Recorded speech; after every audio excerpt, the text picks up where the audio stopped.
Every time we are getting ready to transition from one level to another level in our life, every time we're on the precipice of a major evolution in our journey in life, there will be this one thing that will come into your life that will have the opportunity to hold you back or to propel you forward. And most people have no idea what that thing is.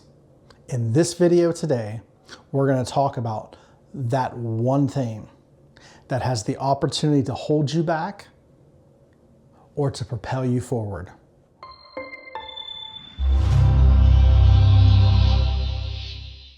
Hi, my name is Jamal Javanji.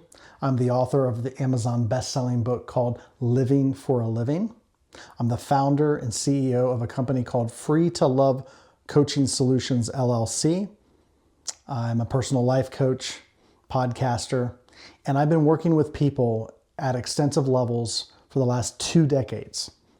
And if there's one thing I've realized, both from my own personal life and also with the numerous folks that I've had the opportunity of working with on a coaching capacity over the last several years, I have seen this one thing resurface itself time and time again every time we get to a pivotal point in our lives. Every time we hit a ceiling and we're about to break through that ceiling to achieve an entirely new level on our journey, this one thing always resurfaces.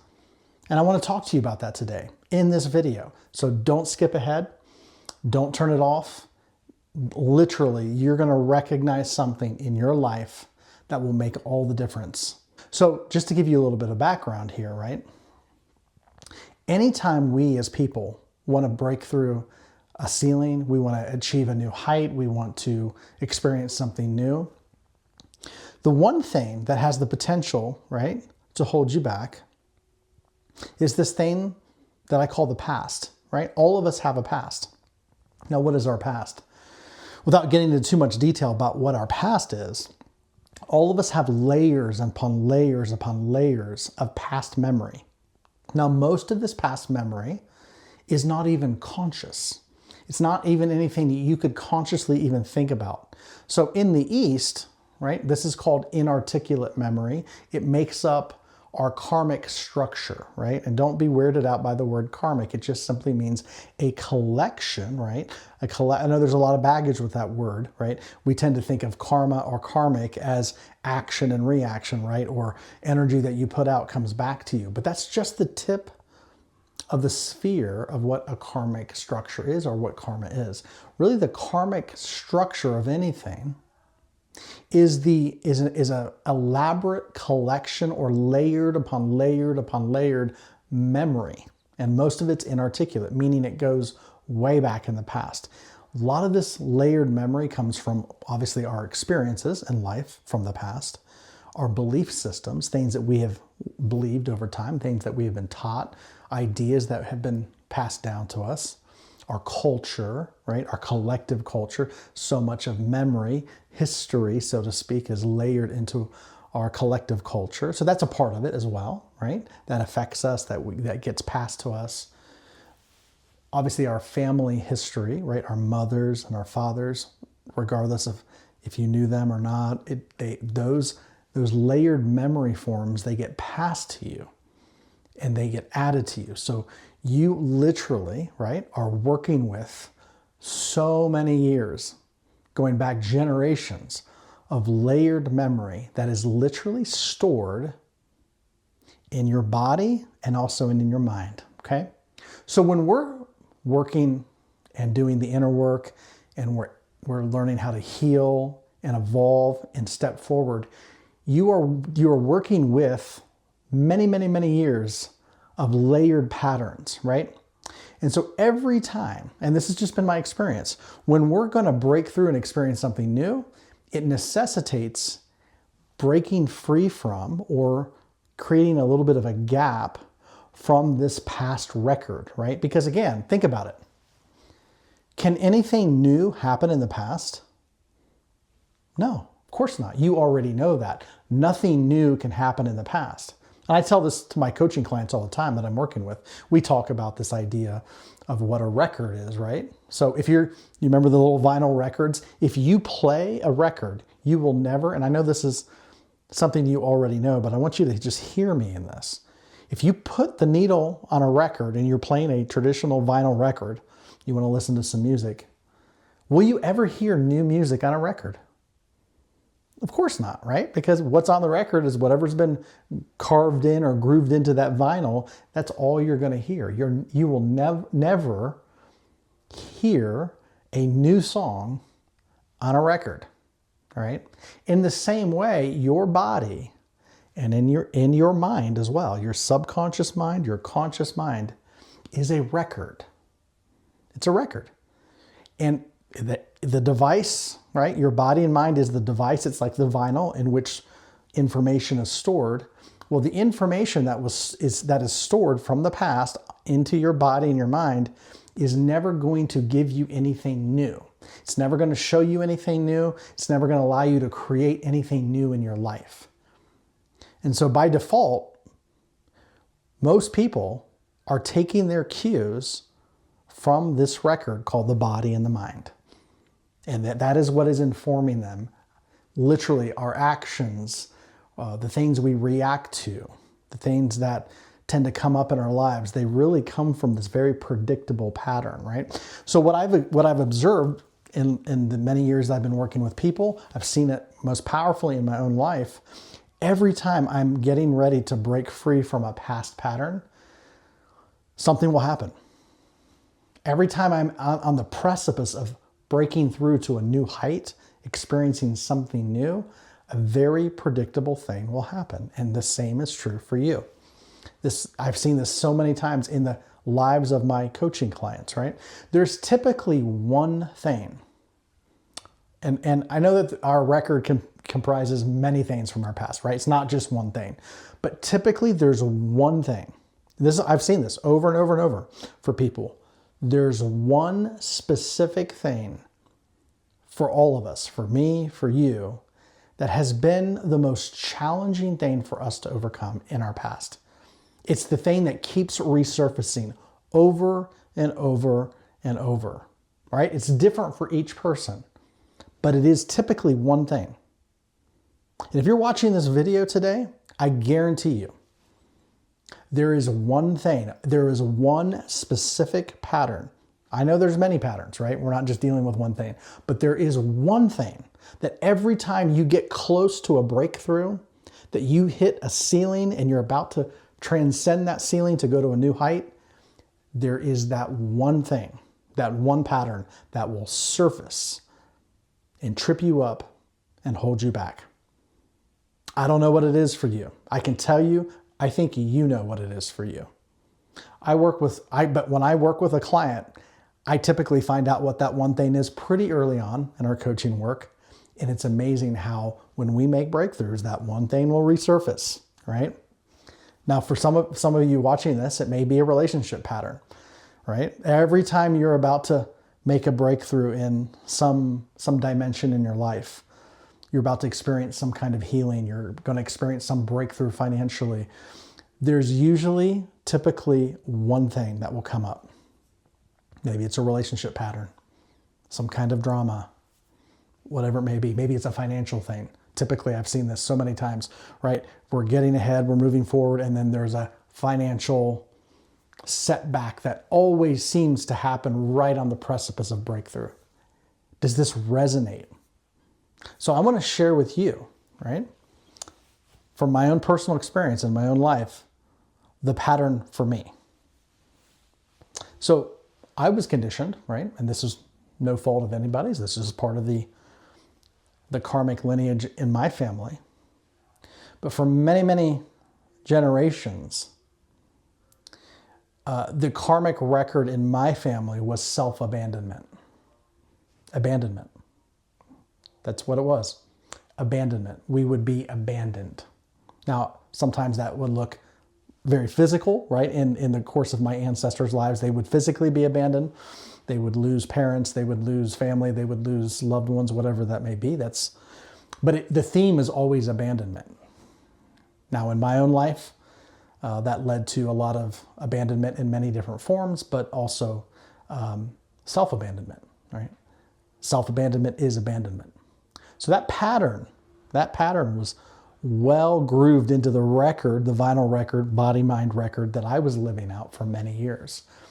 And every time I would make some progress in my life, every time that I would experience healing, every time that I would move forward in my life, there would be a very predictable pattern that would surface that would cause me to abandon myself and go backwards. And then I would repeat that cycle all over again. And every time I would be on the precipice of getting ahead, I would go back in a circle, go back, take 10 steps back, abandon myself because I didn't understand what was happening. I'd go through the cycle again, get back on my feet, get right up to the precipice of tremendous change and breakthrough, and then the thing would happen again. And it literally took me over 3 decades of my life. It's a long time. It's over 30 years. It took me almost 30 years to see this pattern. But I remember the day I saw it. I had come through a pretty significant life setback several years ago. I had experienced a lot of loss, pattern of loss. This was probably the greatest pattern of loss I had come through. I did a lot of inner work. I experienced a lot of healing. And I was starting to understand these patterns at a level that I had never understood them before. I was healing and life felt good. And for the first time in my life, I started to align with what I call my truest self, my highest self, the core of who I am as a human being beyond the patterns, right? My most healed and whole self. I started to align with that dimension of myself, and it felt amazing. And my life started to take off. Areas where it had been a constant struggle started to just become easy. Things started to flow. And I remember many years ago, I was actually I had experienced a tremendous amount of healing, and I was on the precipice of starting my coaching company, actually. It was many years ago. On the precipice of starting my company and moving forward into what I call my soul work, my life's work. And I could feel it, and I was right on that precipice. And predictably, my pattern, right, I said it was abandonment, but very specifically, the abandonment would come in the form of a crisis that would always seem to arise in my family, my extended family. There would always be some crisis, some need, some catastrophic event that would happen in my extended family that would then get my attention, that would draw my focus and concern and presence away from, what I was doing or the important work that I was trying to do. It would always take my attention backwards. And then this would send me in a spiral energetically, emotionally, so many areas, and it would send me back to a predictable pattern, right?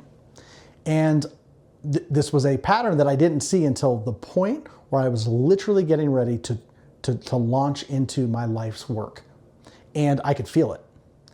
And I got a phone call. And in that phone call, it was so predictable. I literally, when the phone rang, I already knew intrinsically that some calamity had happened in my family. Now, this is interesting. It wasn't intentional. It wasn't like that people in my family were doing this on purpose. Of course not. They had no idea, right? But this is an energy tie. When these things happen, it's because we have these, some people call soul ties or energetic ties. And when you're going to break through to move forward in life, that soul tie begins to manifest itself. So I got a phone call, and on the phone call, it was news of a family emergency. And there wasn't a need for me to attend to that. At least it felt that way. And my pattern, right? Remember what my pattern was? Self-abandonment. 100% self-abandonment. And I felt it, and I knew I was on the crossroads. I wanted to actually tend to my family crisis because obviously I love my family, just like a lot of us do, right? I didn't want to, quote unquote, abandon my family in their time of need. But I knew that this was a familiar pattern from the past that was challenging me. Am I going to break the pattern of self-abandonment to do something important, or am I going to move forward into this, first of all, into the aligned soul work that I'm here on the earth to do? And I knew I was at a crossroads. If I did the predictable pattern, it would send me back years. I would be back in a circle. I was on the precipice of a major breakthrough in my company. I was on a precipice of a major breakthrough, relationally speaking, in a lot of other areas. And I knew I had a choice to make. And it was one of the hardest decisions I had to make. And I had to tell my family, I'm so sorry. I'm not going to be able to do the thing they were asking me to do. I had to tell them, I'm sorry, it's not going to work. And I don't know that was really fully understood. And that's hard. That was hard, right? Because I love my family. I wanted to help them. But this was a predictable pattern. And I absolutely knew, if I move forward in my life, I'm going to have to break this pattern. It was one of the hardest phone calls I ever had to be on, because I had to tell my family member who really needed my help, I'm so sorry. I can't help you. And that has made all the difference in my life. Now, I love my family and I'm committed to them, but I knew if my family will never benefit, nobody in my life will benefit from me repeating patterns. Nobody in my life will benefit if I stay stuck. As a matter of fact, the more I heal, the more I up-level, the more I transform my life, the more I move into my life's work, the better everybody is. Not just my own family, but the entire world. And this is true of all of us. I don't know what that pattern is for you, but you do have one. And I actually think you know. So many folks that I work with in my coaching, in a coaching capacity, there's the one thing, it typically comes up when we're working together. There is the one thing that's the hardest to see and also to move beyond, right? And we all have that opportunity. So as you're listening to this video, what is that one thing for you? What is that one thing you just don't want to let go of? What's the one pattern that keeps resurfacing that you have the hardest time letting go of? I think you already know. And if you want to move forward in your life, if you want to transform, you're going to have to be willing to let this pattern go. It may be a relationship. It may be a pattern of keeping yourself busy all the time, right? Maybe you don't want to let some commitments go that you're constantly filling your calendar up with and then complaining that you're tired all the time, right? That happens all the time. I don't know what the pattern is for you. Maybe it's a toxic relationship. Maybe it's a certain financial situation that keeps happening, right? I've seen it happen so many times. Maybe you want to invest in some program, some coaching program or inner development, personal development program. And every time you're on the precipice of doing that, some financial thing happens to you, right? That's a pattern. Some financial calamity, something that is diverting your money somewhere else. At some point, you're going to have to break that pattern and choose to invest in yourself. At some point, whatever it may be, you're going to have to choose the thing that you're reluctant to do, the thing that feels the hardest for you to do. There's usually one thing that comes up every time you're going to make a breakthrough. What is it for you? I'm curious, as you're watching this video, what is it for you? Go to the comment section. Please enter in the comments, what is this one thing for you?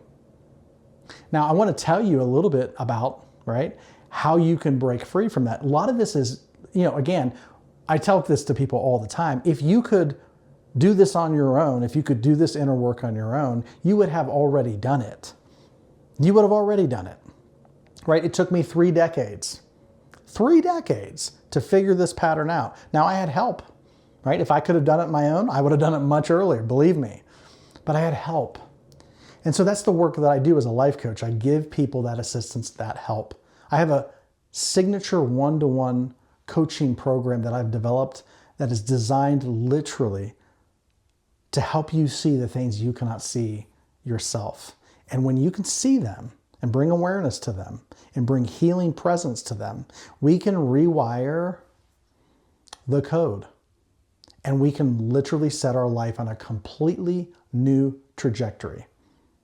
I have a program called the Energy Acquisition System. It is a 90-day program. It is a game changer. And here's a little more information about it. I just wasn't sleeping anymore. I felt like I was stuck. I could not stay motivated, and it was hard to focus. I tried self-help books, therapy. I even took a vacation, and nothing helped. And then I found a personal coaching system that gave me back my life. Hi, Jamal. What she discovered is the energy acquisition system developed by Jamal Javanji, a globally recognized coach featured on Fox Network, Newsmax TV, and an Amazon best-selling author with over 100 podcast episodes guiding listeners and transforming men and women worldwide. My 90-day coaching system is for anyone looking for a renewed sense of vitality and well-being. I haven't felt this alive in years. Jamal changed that. Don't just wait for a change. Do something about it. Book your session with Jamal today. Your breakthrough begins the moment you say, yes, I'm ready for change. Hit the button below and let's get started. Okay, so don't be shy. If anything about this program piques your interest, if maybe you'd like to find out some more information, maybe it could be a good fit for you, don't be shy. Go right below this video. There's going to be a link. Click the link and schedule your free Zoom consultation call to hear more about this 90-day program and see if this could be a good fit for you. Okay? If this video has spoken to you, again, leave a comment in the comment section. It really helps the algorithm. It helps this video get discovered to more people. If you would like the video, so hit the like button. If you would subscribe to the channel, it's free to do that, but it tremendously helps this video get out to more people. So you're actually helping many other people that you'll never meet just by clicking that button, the like button, the subscribe button, and leaving a comment as well, okay? So tell me in the comment section, what's that one thing for you? What is that for you, okay? And until next time, take care.